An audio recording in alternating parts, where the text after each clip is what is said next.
कोई बात नहीं बेटा, एक्चुअली बच्चों के कुछ सवाल थे तो उस चक्कर में तुम लोगों का टाइम और 10 मिनट ज्यादा हो गया, पर चलिए कोई नहीं, काम शुरू करेंगे अब बिना समय गवाए। देखो बच्चों, आज मुझे स्टार्ट करना है सब लोगों के साथ स्टैटिस्टिक्स।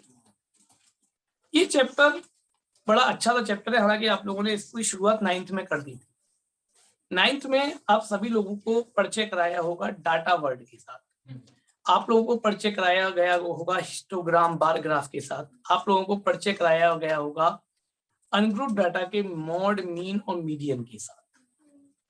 अब क्योंकि हम लोग 10th में आ गए हैं तो इसी श्रृंखला को थोड़ा सा और आगे बढ़ाएंगे, तो उसी में आगे बढ़ते हुए हम लोग पहुंचेंगे ग्रुप डाटा के मीन, मीडियन और मोड के साथ।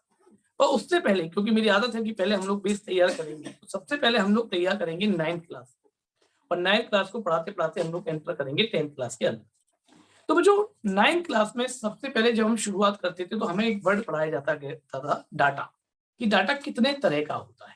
शायद आप सबको भी पढ़ाया गया होगा, और नहीं पढ़ाया है तो हम मुझसे ध्यान से सुनिए, क्योंकि बिना डाटा के आप कुछ भी तय नहीं कर पाएंगे। तो मेरे बच्चों, डाटा मतलब वो इंफॉर्मेशन जिसके ब्यास पर हमें कैरेक्टरिस्टिक्स निकालनी है, मीन, मीडियन, मोड्स वगैरह निकालनी है। तो डाटा को सबसे पहले 2 पार्टों में बांटा गया है, जिसको बोलते हैं अनग्रुप डाटा,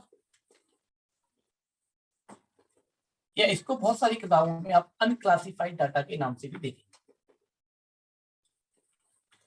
और या फिर दूसरा बांटा जाता है जिसको हम कहते हैं ग्रुप और क्लासिफाइड।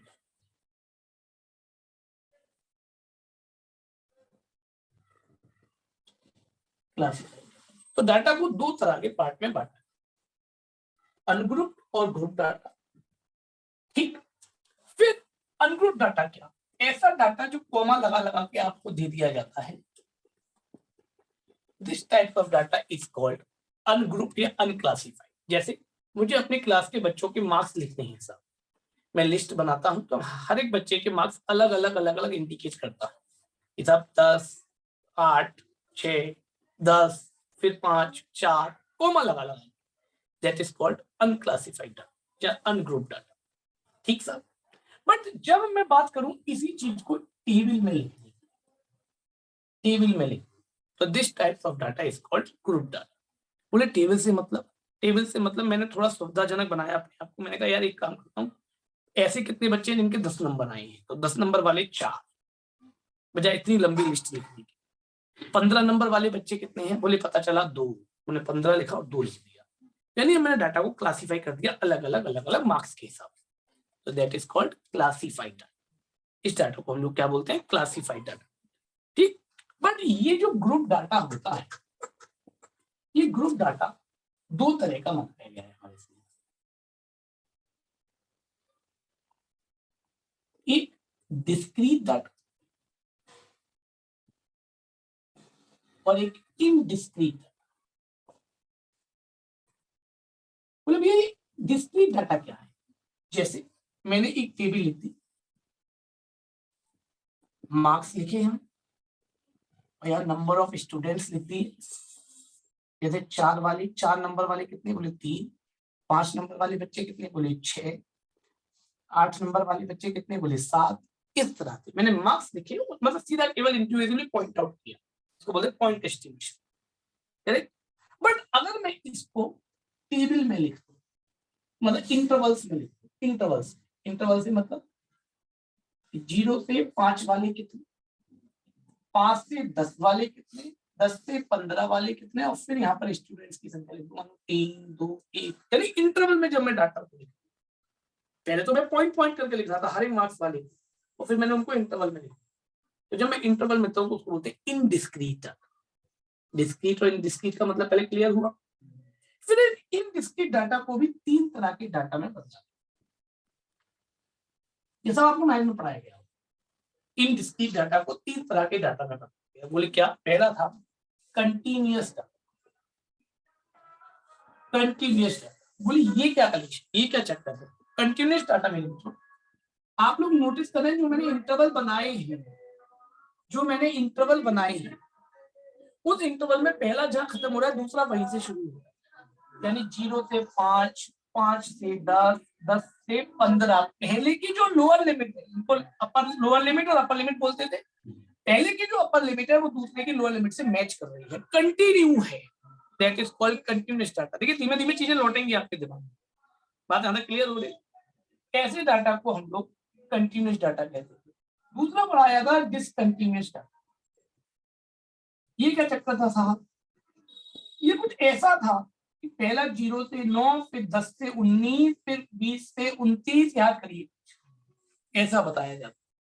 यानी पहला जहां खत्म हो रहा है नंदनी, दूसरा वहां से शुरू नहीं हो, अगले और किसी पॉइंट से शुरू हो रहा है। जरूरी नहीं 10 से हो सकता है, 11 से हो सकता है 12 से हो, यानी डिसकंटिन्यू हो गया डाटा, ब्रेक हो गया। इस तरह के डाटा को हम लोग बोलते थे डिसकंटिन्यू डाटा। क्यों बच्चों। और फिर तीसरा पढ़ाया जाता था हमें अनइक्वल विड्थ का डाटा। बोले ये क्या कलेक्शन, आप लोग नोटिस कर रहे हैं इनमें सब में जो क्लास साइज है, यानी कि upper limit minus lower limit कर देखूं तो बराबर है। 0 से 5 5, 10 से लेके 5 घटाया तो कितना बचा 5, 15 में से 10 घटाया कितना बचा 5, बराबर साइज। चाहे यहाँ देख लो 9 में से 0 घटाया 9, 19 में से 10 घटाया 9, 29 में से 20 घटाया 9, बराबर है, that is called equal width. But कई बार आप लोगों ने देखा होगा कुछ डाटा ऐसे भी होते थे, 0 से 10, 10 से 25, 25 से 50। क्यों भाई, 0 से 10, 10 में कितने का डिफरेंस 10 का, 10 से 25 में 15 का, और 25 से 50 में 25 का। अनइक्वल विड्थ, हर एक इंटरवल की विड्थ अनइक्वल है, इक्वल नहीं है, यानी तो इस तरह से डाटा को क्लासिफाइड किया जाता है। कुछ पर्चे और आपको बता रहा हूं जो आप 10th क्लास में पढ़ते थे, यहां भी समझ में आ जाए। इसको हम CI क्लास इंटरवल बोलते थे, इसके सामने जो दिया जाता था उसको हम F बोलते थे, फ्रीक्वेंसी पूरा वर्ड था। फिर हम एक वर्ड और बोलते थे जिसका नाम था मिड पॉइंट, इसको हम X बोलते थे। जैसे मान लीजिए कि ये डाटा है, तो इस डाटा से मैं कुछ चीजें आपको परिचय कराना चाहूंगा जो बेसिक है। आपको हमेशा CI दिया जाएगा और आपको F भी दिया जाएगा। आपसे कई बार X पूछा जाएगा, X बहुत बड़ा रोल है। X को बोलते हैं mid point of the class, mid point of the class interval बोला जाता है X को मेरे बच्चों। तो कैसे निकालेंगे, CI जो क्लास इंटरवल दिया है दोनों को जोड़िए बाई, दोनों को जोड़िए बाई 2, यानी upper limit plus lower limit by 2, तो 0 + 5/2 कितना आ गया 2.5, दैट इज कॉल्ड X। पहले का 2.5, दूसरे का 5 + 15, 15 + 2 7.5, अगले का 12.5, दैट इज कॉल्ड X। निकालना सीखिए क्योंकि इन्हीं से चैप्टर बना हुआ। आप लोगों इसमें सीधा मीन से शुरू किया गया होगा कि sigma FX upon sigma F से शुरू किया गया, और मैं पहले थोड़ा सा बेस बनाता हूँ हमेशा, फिर उसके बाद शुरू करता हूँ। बात यहाँ तक क्लियर हो गई बच्चों, X यहाँ तक क्लियर हो गया, ठीक। फिर एक और बड़े से परिचय कराना चाहूंगा, क्युमुलेटिव फ्रीक्वेंसी। 9th क्लास में सुना होगा वर्ड क्युमुलेटिव फ्रीक्वेंसी। कैसे निकालते हैं, जो F है उसको ऊपर से लेके नीचे तक जोड़ते जाते हैं, X का कोई रोल नहीं। क्युमुलेटिव फ्रीक्वेंसी को मैं F को ऊपर से नीचे तक जोड़ते जाओ, तो मेरे बच्चों 3 और 2 5, 3 2 5 और 1 6, दैट इज कॉल्ड क्युमुलेटिव। क्यों मेरे बेटा, तो ये सब बातें सबको क्लियरली याद आ गई। ये बेसिकली X कैसे निकलता था साहब, CF कैसे निकलता था साहब, ये बात। दूसरी बात, एक चीज और आपको परिचय कराऊंगा कि अगर मेरा डाटा डिसकंटिन्यूअस दिया है और मुझे उसको कंटिन्यूअस बनाना है, यानी ऐसे में कन्वर्ट करना है, तो कैसे करूंगा, क्योंकि जब तक आप डिसकंटिन्यूअस को कंटिन्यूअस में नहीं बना पाएंगे तब तक आपका मीडियन मोड सब गलत निकलेगा। अगर आपको डाटा इस फॉर्म का दिया है तो first of all you have to convert the data into this form, यानी कन्वर्ट करना है डाटा को कंटिन्यूअस से डिसकंटिन्यूअस से कंटिन्यूअस के अंदर। करेक्ट, कैसे करेंगे, एक मिनट इसको और समझिए, फिर मैं अपने मुद्दे पर वापस पहुंच जाऊँ। ठीक है बच्चों, तो बच्चों मान लीजिए कि ये कोई डाटा मुझे दिया गया है, एक जनरल बात कहता हूँ, 0 से लेकर 9, 10 से लेकर 19, 20 से लेकर 29, 30 से लेकर 39, ये दिया हुआ है और इसकी फ्रीक्वेंसी दी थी 3 2 1 4 मान, ठीक है। अब उन्होंने मुझसे कहा, बड़ी सिंपल सी बात भाषा में मुझसे कहा कि आपको इसको कंटिन्यूअस बनाना है, यानी आपको न्यू CI बनाना। भाई F तो आप बदल ही नहीं सकते, आप CI बदल सकते, कैसे बदलेंगे सुनिएगा ध्यान से। पहली क्लास की लोअर लिमिट अपर लिमिट और दूसरी क्लास की लोअर लिमिट में कितने का डिफरेंस, 1 का। जरूरी नहीं 1 का ही हो सकता है 2 का भी हो सकता है 3 का भी हो सकता है 4 का भी हो, यहाँ 1 है या नहीं, यहाँ 1 का है, तो जो डिफरेंस है उसका आधा को, 1 का आधा कितना हो गया 0.5। सारी लोअर लिमिट में से तो माइनस और अपर लिमिट में से प्लस। आई रिपीट, सारी लोअर लिमिट में से तो माइनस और अपर लिमिट में क्या करना है प्लस। तो भाई पहला इंटरवल क्या बन जाएगा बच्चों, पहला इंटरवल माइनस के 0.5, भाई माइनस का 0.5 किया है ना, और इसमें प्लस 9.5।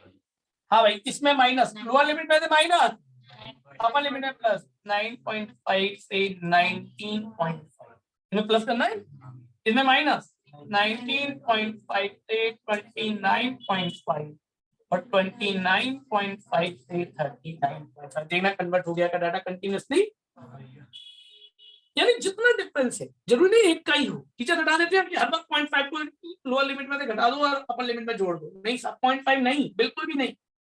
जितना डिफरेंस है, कितने का डिफरेंस है, 2 का डिफरेंस है, उसका आधा करो, उतना घटाओ लोअर लिमिट से अपर लिमिट में जोड़ो। फिर यहाँ पर एक बच्चा मुझसे क्वेरी ये कर सकता है कि साहब ऐसा तो हो सकता है यहाँ पर तो 1 का डिफरेंस तो अगले में 2 का डिफरेंस हो जाए, है ना। ऐसा कभी भी नहीं होगा मेरे बच्चों।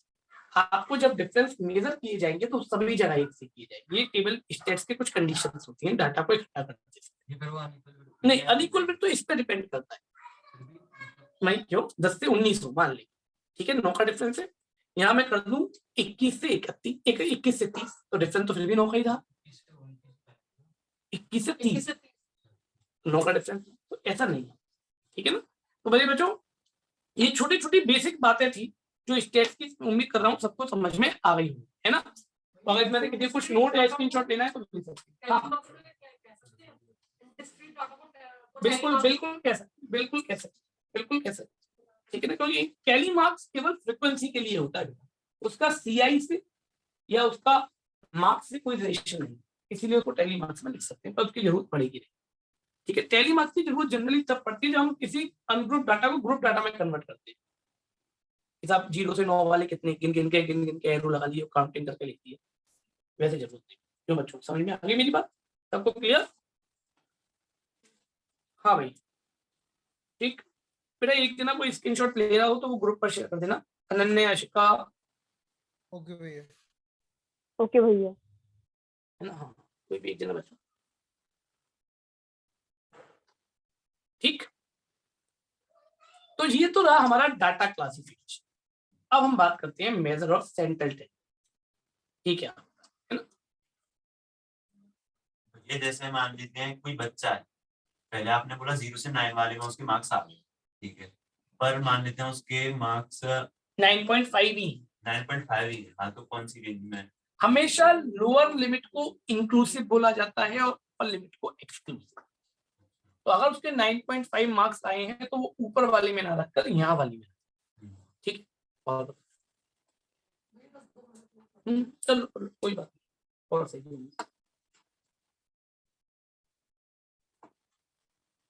बढ़िया चैप्टर है, एक क्वेश्चन 4 नंबर का पक्का है इस चैप्टर से, ध्यान रखिएगा।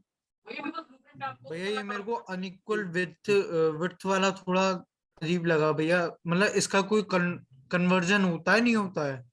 नहीं बेटा, आप विड्थ के साथ बिल्कुल भी छेड़छाड़ नहीं कर सकते। जैसे 0 से 10, 10 से 25, 25 से 50 वाली में आप बिल्कुल भी नहीं छेड़छाड़ कर सकते। उसमें तो जैसा डाटा है वैसे आप केवल डिसकंटिन्यूअस को कंटिन्यूअस कन्वर्ट करते, ठीक है बेटा। भैया मतलब अनइक्वल से कुछ कर ही नहीं सकते? नहीं, अनइक्वल से कर सकते हैं पर अनइक्वल को चेंज नहीं कर सकते। वहां एक्स निकाल सकते हैं अनइक्वल का, हम केवल भैया मैं चेंज की बोल रहा हूँ, चेंज नहीं कर डिसकंटिन्यूअस पे नहीं सकते। करते। ओके भैया, थैंक यू भैया, थैंक यू भैया। ठीक।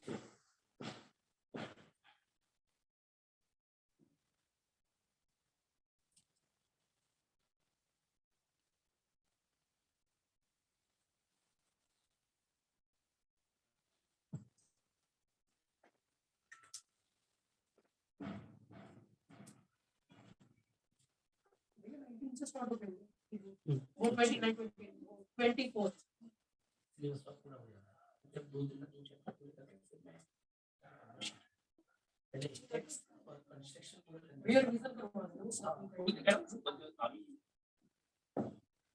सबने डरा दिया है कि इस बार का पेपर उन्होंने हार्ड बनाया है ताकि बोर्ड का टिपिकल ना लगे, जैसे प्री बोर्ड का तरह। अच्छी बात है, और उसका भी यही चाहिए।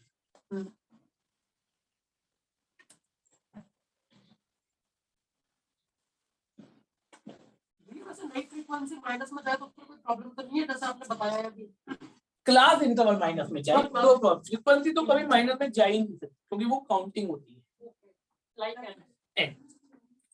जैसे 5 मार्क्स वाले कितने लोग, तो अब ऐसे तो नहीं कह सकते -2 लोग, माइनस के 2.5 लोग, ऐसे नहीं बोला जा सकता। तो फ्रीक्वेंसी कभी भी फ्रैक्शन में, या फ्रीक्वेंसी कभी भी नेगेटिव फ्रीक्वेंसी मतलब एफ, ये कभी भी नहीं। भैया एक्स क्या होता है? एक्स होता है mid point of the class interval, mid point. Class interval का मिड पॉइंट, ठीक है। चलिए साहब, मैं रफ कर रहा हूँ बच्चों बोर्ड से।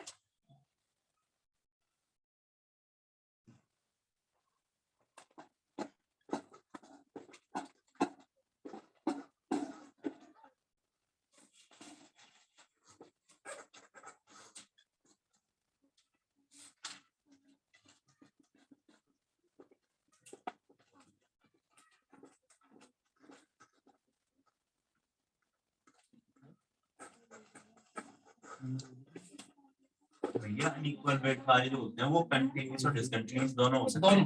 दोनों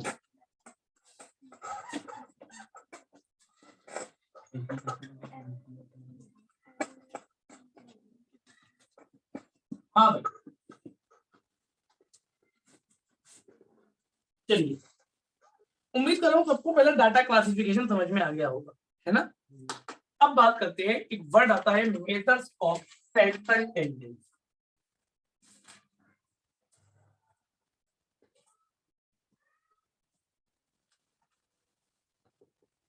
देखिए बच्चों, आप जब लोग हायर क्लास में पहुंचोगे ना, आप 2 चीजें पढ़ोगे, मेजर ऑफ सेंट्रल टेंडेंसी और मेजर्स ऑफ डिस्पर्सन। और मेजर्स ऑफ डिस्पर्सन, अभी आप सेंट्रल टेंडेंसी समझो। सेंट्रल का मतलब सेंटर से, और सेंटर का मतलब एवरेज से। तो जब हम किसी डाटा के एवरेजेस पर चर्चा करते हैं तो उसको हम मेजर्स ऑफ सेंट्रल टेंडेंसी कहते हैं, यानी जो भी ऑब्जर्वेशंस हमें दे रखी हैं उनकी कोई एक एवरेज या कोई सेंट्रल वैल्यू निकाल, that is called measures of central tendency. हमारे सिलेबस में 3 तरह की मेजर्स ऑफ सेंट्रल टेंडेंसी है, पर अल्टीमेटली होती तो 5 है। तो there are 5 measures of central tendency. 5 measures of central tendency. Number 1, number A, mean. Number 2, median. Number 3, mode. Number 4, range. Number 5, geometric mean. हालांकि हार्मोनिक मीन भी होता है, बट वो ज्योमेट्रिक के साथ ही लगते थे, ज्योमेट्रिक मीन। हमारे सिलेबस में 3 मेजर्स हैं जो हमें पढ़नी है, मीन, मीडियन और मोड। तो हम लोग 3 पर चर्चा करेंगे, मीन, मीडियन और मोड, ठीक है। तो सबसे पहली चर्चा आज की शुरू होगी मीन के साथ। मीन क्या होगा? The average value of given observations is called mean of the data. Is called mean of the data. It is denoted by x bar. The x bar से denote किया जाए. It is denoted by x bar. Correct? Now for ungrouped data के लिए mean कैसे मिले? और ungrouped data हालांकि 9th class में पढ़ा है, x bar equals to sum of observation, कुछ याद आ रहा है? Sum of observation upon relative number of observation. Sum of observation upon number of observation. Correct? जैसे एक एग्जांपल से एसोसिएट करो, जैसे मान लीजिए 3, 5, 4, 6, 7, 2 दिया, मुझसे कहा गया कि मुझे इसका मीन निकालना है, यानी एक्स बार निकालना है, तो मीन क्या होगा? सम ऑफ ऑब्जर्वेशन, यानी सबको जोड़ लीजिए साहब, अपॉन काउंटिंग 1 2 3 4 5 6, हाँ जी 8 और 6 14 20 29/6 है ना, 4.82 समथिंग, 4.82 ये इसका मीन। तो मीन कैसे निकालते हैं? अनग्रुप्ड के लिए, ये मैंने अनग्रुप्ड के लिए लिखा है क्योंकि अनक्लासिफाइड है, कॉमा लगा लगा कर लिखा हुआ है ना। बट बात करेंगे हमारे सिलेबस की ग्रुप्ड। भैया 27 है सम, 8 और 6 14, क्यों 8 का 12, ठीक है, ये 27 ही है। ओके ओके 4.5, ठीक, टैली करो एक बार और, ठीक। सही भैया। चलो तो अब बात करता हूँ for group data. Group data नहीं, जो भी डाटा जिस मेजरमेंट में दिया है, जैसे मान लीजिए आपको जो मार्क्स दिए गए हैं ये लेंथ है बच्चों की लेंथ है, तो बेटा इसका मतलब जो मीन आएगा वो भी उसी यूनिट में, क्योंकि तो उन्हीं का तो एवरेज उसी यूनिट में होता है। अगर आपको वेट दिए किलोग्राम किलोग्राम किलोग्राम, तो मीन भी किलोग्राम में बोला, समझे। मार्क्स तो मार्क्स में 35 मार्क्स, यूनिट मीन की वही यूनिट होती है जो ऑब्जर्वेशन की, और मीन से मतलब नहीं मीडियन की, मोड की, करेक्ट। हाँ बच्चों, बिल्कुल दोनों हो सकता है, दोनों हो सकता है क्वेश्चन, दोनों हो सकते हैं, ठीक है। हाँ भाई रब कर रहा हूँ बच्चों, उम्मीद है तुमने नोट कर लिया होगा, एक स्क्रीनशॉट शेयर कर देना बच्चों।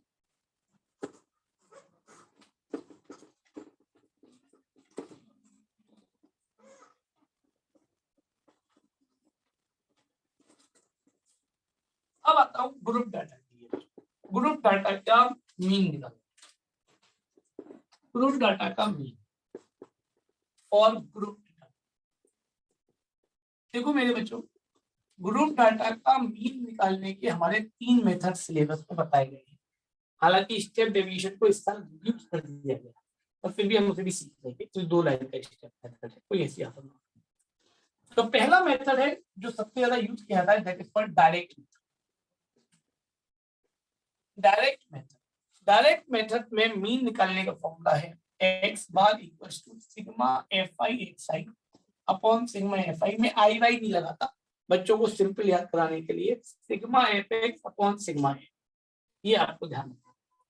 Sigma fx upon sigma f, sigma का मतलब उस वाले कॉलम का सम, सिग्मा मतलब सम, सिग्मा का मतलब होता है सम, समेशन ऑफ दैट कॉलम। जैसे मैं आपको एक एग्जांपल बताऊं, देखो एक एक सवाल समझ लेना, इसमें टाइप नहीं मिलेंगे, इसमें वेरिएबिलिटी नहीं है, इसमें लैंग्वेजेस नहीं है, इसमें फॉर्मुलेज नहीं है ज्यादा, बस एक एक सवाल समझने की जरूरत है। हर मेथड का 5-6 मेथड होंगे, उन सबको एक एक समझते जाना, और ध्यान से समझना क्योंकि आज घर जाकर आपको करने पड़ेंगे इनके सवाल। जैसे एक एग्जाम्पल ले लिया मैंने, CI दिया हुआ है, बहुत सस्ता सा एग्जाम्पल ले लिया,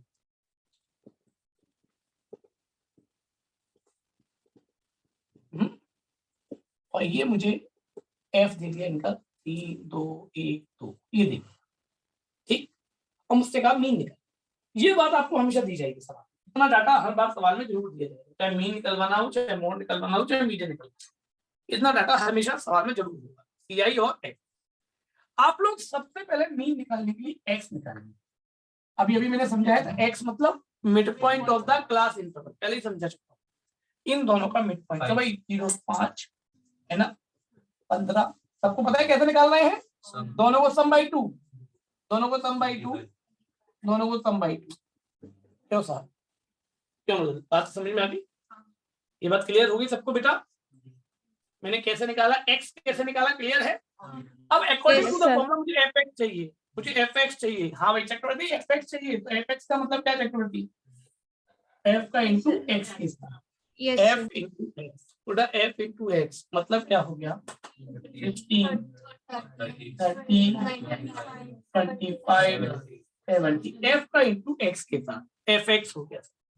अगला स्टेप क्या है, सिग्मा, सिग्मा का मतलब सम, हाँ भाई सिग्मा f, पहले तो सिग्मा f करो साहब, ये इनका सम है ना, भैया 5 और 3 8, सिग्मा f इनका सम। हाँ भाई 95, 110, 140। क्यों भाई, बात बहुत सिंपल है, बहुत सरल है, बहुत सरल। मतलब क्लियर हो गया। तो सिग्मा एफ एक्स मतलब इसका सम। एफ एक्स कैसे निकाला, एफ और एक्स का इंटू कर। करेक्ट बात, सबको समझ में आ गई। क्यों उसका बेटा, अब मुझे निकालना है एक्स बार। एक्स बार क्या होगा, sigma F x upon sigma x, यानी 140 अपॉन 8। हाँ भैया बोले कांटा छाटी कर लो, अगर हो जाए तो बोले भैया एक्स बार 8 है ना, 17.5 सीधा 17.5। ये आपका मीन। पहला मेथड सबको समझ में आया, बहुत सरल है, बहुत इजी है, और डायरेक्टली यही यूज करना। पेपर में ना लिखा हो हमेशा आपको यही यूज करना, क्योंकि सबसे कम कॉलम बनाने और इजी रहता है।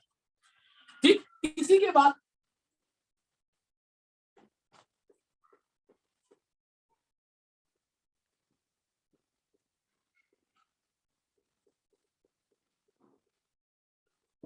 दूसरा method, assuming mean method. Assuming mean method correct. क्या होता है ऐसा, A plus sigma F D upon sigma, A plus sigma F D upon sigma F, ये हमारा एज्यूमिंग मीन मेथड का फॉर्मूला होता है मीन निकालने। अब पहले यहाँ ए समझ लो, डी समझ लो, क्योंकि एफ के तो परिचय है पुराना, एफ से तो जानकारी पुरानी है। ए होता है एज्यूमिंग मीन, अभी बताऊंगा कैसे निकालना है, और डी होता है एक्स माइनस ए का, यानी जो मिड पॉइंट है उसमें से ए को घटाकर डी का कॉलम बन जाए। बोले भैया एक एग्जांपल से समझो, ऊपर वाले एग्जांपल कैरी कर रहे है ना, ध्यान से सुनिए। सी आई 0 से 10, 10 से 20, 20 से 30, 30 से 40 और एफ ये तो दिया ही होगा, 3, 2, 1, 2 इतना दिया होगा, है ना। अब आपसे कहा एज्यूमिंग मीन मेथड, पेपर में नाम लिखा आता है, ध्यान रखिएगा कभी कि find the mean by using assuming mean method, इस तरह से लिखा आता है। तो बच्चों सबसे पहले तो एक्स निकालना है, बिना एक्स निकाले तो कम चली गई। एक्स क्या, वही पुराना काम, 5, 15, 25, 35 निकल गई सब। सबसे पहले आप ये मानेंगे एक्स के कॉलम में से जिसको मर्जी आए, जिसको, उसको ए मान लो। यानी जैसे मान लो इसको मानना चाहते हो तो इसको मान लो, बहुत सारे बच्चे ये नहीं था हम तो 35 को मानेंगे तो 35 को मान लो, आपको जिसको मर्जी आए। टीचर कहते थे अपने बीच वाला ही मानना चाहिए, मैं गारंटी देता हूँ आप किसी को भी ये मानिए, आप सबके अंदर सेम आए, किसी को भी, पहले को चाहे लास्ट को, किसी को भी आप ये मान सकते हैं।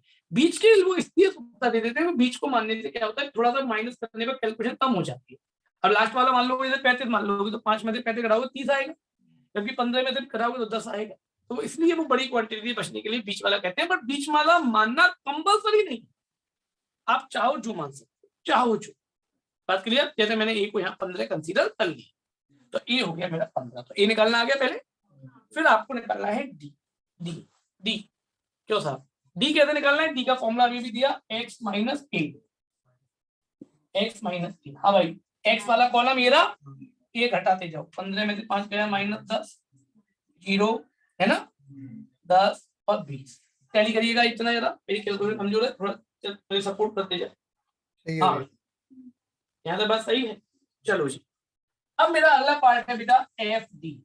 एफ डी क्योंकि मुझे फॉर्मूले को देखो ना, एफ डी चाहिए, एफ डी यानी एफ का इंटू डी के साथ। हाँ जी, एफ का इंटू डी के साथ माइनस 30, 0, 10, 40। तो भाई सही है, सिग्मा एफ डी लगा सकते हो। हाँ भाई देखो, जोड़ घटाओ अच्छे होने चाहिए, स्टेप जोड़ घटाओ का नाम है। प्लस प्लस वाले 50 और माइनस 30, तो कितना रहेगा अल्टीमेटली 20। 20 एफ डी की वैल्यू 20 है। क्या तब सारी वैल्यू हो गई। सिग्मा एफ कितना था, चलिए सर फॉर्मूले में वैल्यू पुट करने जा रहा हूँ। ए कितना है 15 प्लस 20/8 है ना, इधर काटोगे तो 2.5 यानी 17.5। देखिए साहब वही निकल कर आया क्या। मेथड कोई हो, मीन ऑफ द डाटा नहीं बदलेगा। एक डाटा के लिए मीन हमेशा यूनिक रहता है, मीन कभी भी नहीं बदलता। मेरी बात आपको समझ में आ गई प्रॉपर तरीके से बच्चों, अच्छी तरीके से। कैसे निकाला मैंने एज्यूमिंग मीन से? एक बार शांत दिमाग से पूरे प्रोसीजर को देखो, नोट करने से पहले एक बार शांत दिमाग से सभी लोग ऑनलाइन ऑफलाइन जो भी जहां बैठे हैं पूरे प्रोसीजर को देखो मैंने कैसे किया है एग्जांपल्स को। ये 2 कॉलम दिए हैं, बाकी मैंने निकाला है, तो देखो मैंने तीनों कॉलम कैसे निकाले हैं। एक्स का कॉलम मैंने कैसे निकाला, ढूंढो। ए मैंने कैसे माना, ढूंढो। डी मैंने कैसे निकाला,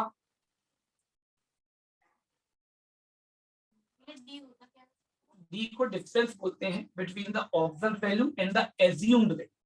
यहाँ पर हमने एज्यूम्ड वैल्यू माना है ए और ऑब्जर्व वैल्यू हमारी एक्स है, तो उनके बीच के डिफरेंस को डी बोला जाता है। डी का नाम अलग पूछे।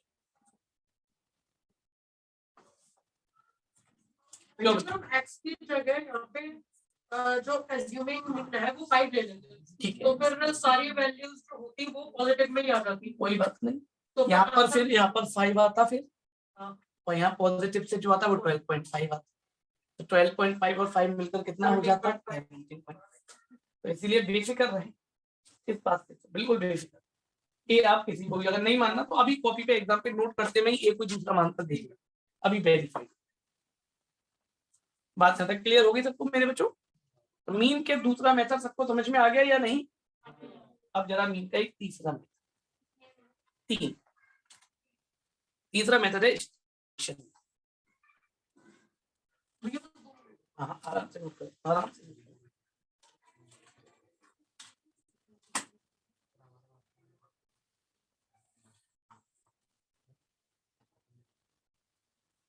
हाँ भाई, ऑनलाइन में सबको समझ में आ गया ना बच्चों? ऐश्वर्य, अमोला, अनन्य, अशिका, हाँ भैया। हाँ भैया। चैतन्य, हाँ भैया। दिव्यांश, हर्षित, कुशल, जानवी, किरण, हाँ भैया। भैया। हाँ भैया। Madhav, yes sir. मान्या, नंदिनी, राज, हाँ भैया। हाँ भैया। ठीक, सत्यम, श्रेया, स्नेहा, हाँ Vadanya, Vishal, yes sir. Yes sir. सब लोग ठीक।